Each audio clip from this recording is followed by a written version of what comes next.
Hello दोस्तों, हमने बचपन में रिश्तों के इंग्लिश नाम जरूर याद किए थे, लेकिन मैं आज आपके लिए ऐसे रिश्तों के इंग्लिश लेकर आया हूं जिनका आपको गूगल पर भी ढूंढने पर नहीं मिलेगा। हम सबको पता है कि मम्मी को इंग्लिश में क्या कहते हैं, पापा को इंग्लिश में क्या कहते हैं, लेकिन जरा मुझे बताना कि देवरानी जिठानी को इंग्लिश में क्या कहते हैं, मामा मामी को इंग्लिश में क्या कहते हैं, फूफा बुआ को इंग्लिश में क्या कहते हैं। नहीं आता तो डोंट वरी, वीडियो को लास्ट तक देखते रहिए। तो हम सबसे पहले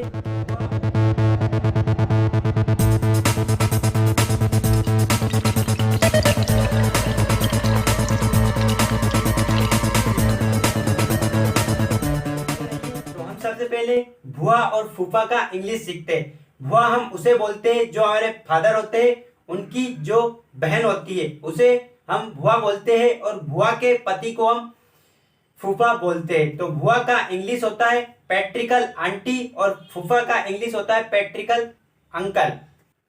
इसी प्रकार हमारी मम्मी की जो बहन होती है, चाहे वो छोटी हो या बड़ी, वो हमारी मौसी लगती है, और मौसी के पति हमारे मौसा या मौसा जी लगते हैं। मौसी को इंग्लिश में मैट्रिक की आंटी और मौसा को इंग्लिश में मैट्रिकल अंकल बोलते हैं। और इसी प्रकार नेक्स्ट होता है चाचा चाची या ताऊ ताई। चाचा चाची हम उसे बोलते हैं जो हमारे पिताजी होते हैं, उनके छोटे भाई हमारे चाचा लगते हैं और उनकी पत्नी चाची लगती है। और इसी प्रकार पिताजी से बड़े भाई होते हैं, वो हमारे ताऊ लगते हैं और उनकी पत्नी हमारे ताई लगती है। तो चाचा को पैटर्नल अंकल और चाची को पैटर्नल आंटी बोलते हैं, लेकिन ताऊ को इंग्लिश में पैटर्नल एल्डर फादर और ताई को इंग्लिश में पैटर्नल एल्डर मदर बोलते हैं। और इसी प्रकार हमारी मम्मी के भाई, चाहे वो छोटा हो या बड़ा, वो हमारा मामा लगता है, और मामा को इंग्लिश में मैटरनल अंकल और मामी को इंग्लिश में मैटरनल आंटी बोलते हैं। और इसी प्रकार जब दो भाइयों की जो सगे होते हैं, एक ही परिवार में रहते हैं, उनकी शादी हो जाती है, तो उनकी पत्नियां आपस में जेठानी देवरानी कहलाती है। जेठानी यानी बड़े भाई की पत्नी और देवरानी यानी छोटे भाई की पत्नी। जेठानी को इंग्लिश में एल्डर सिस्टर इन लॉ बोलते हैं, और देवरानी यानी छोटे भाई की पत्नी को इंग्लिश में यंगर सिस्टर इन लॉ बोलते हैं। और इसी प्रकार नेक्स्ट शब्द होता है जो बहुत ही प्रचलित है, साड़ू। साड़ू यानी जब भी दो बहनों की शादी किन्हीं दो इंसानों से हो जाती है, तो जिनसे उनकी शादी होती है वो दोनों आपस में साड़ू कहलाते हैं। साड़ू यानी किसी एक कंपनी द्वारा दो लोगों को ठगा जाता है, और वो दोनों ठगे गए लोग साड़ू साड़ू कहलाते हैं। साड़ू को इंग्लिश में सिस्टर इन लॉ बोलते हैं। और इसी प्रकार नेक्स्ट होता है बिचौलिया। बिचौलिया यानी जब कोई इंसान बीच में रहकर दो लोगों की शादी करवाता है, मतलब पंडित ऐसे कोई होता है जो दो परिवारों को आपस में मिलवाकर शादी करवाता है या उन्हें मिलवाता है, तो वो बिचौलिया कहलाता है। बिचौलिया को इंग्लिश में रिलेशन मेकर बोलते हैं।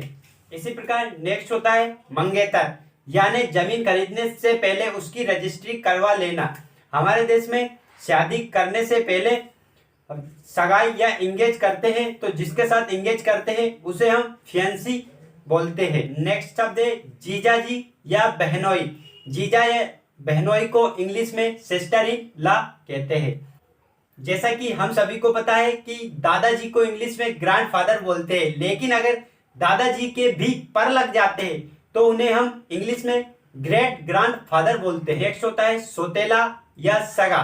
सोतेला का इंग्लिश होता है स्टेप और सगे का इंग्लिश होता है इन ब्लड। जब भी सोतेला बताना है, जैसे सोतेले पिताजी, तो स्टेप फादर। अगर आपको सगा बताना है, जैसे ये मेरा सगा भाई है, तो he is my brother in blood. जब हमने इतने सारे रिश्तों की बात की है और इनका इंग्लिश सीखा है, तो हम ससुराल को कैसे पीछे छोड़ सकते हैं। तो ससुराल वालों को इंग्लिश में बोलते हैं इन लवर्स या इन लॉस, और ससुराल को बोलते हैं इन लॉस हाउस। और इसी प्रकार ससुराल की बात हुई है, तो मायके को कैसे छोड़ सकते हैं। तो मायका या लड़के का हो या लड़की का, दोनों का होता है। मायके को इंग्लिश में मैट्रिनल होम या हाउस बोलते हैं। और हमारा लास्ट है खानदान। हमें पता है परिवार को इंग्लिश में फैमिली बोलते हैं, लेकिन खानदान को इंग्लिश में क्या बोलते हैं ये पता नहीं था। तो खानदान को इंग्लिश में बोलते हैं ब्रीड। तो ये थी आज की हमारी इंग्लिश की क्लास। अगर आपको पसंद आए हो तो एक लाइक कर देना, चैनल पर नए पसंद आए हो तो एक लाइक कर देना, चैनल पर नए हो तो सब्सक्राइब करने के साथ बेल आइकन को प्रेस कर देना ताकि आने वाली नई वीडियो कभी मिस ना कर पाए। तब तक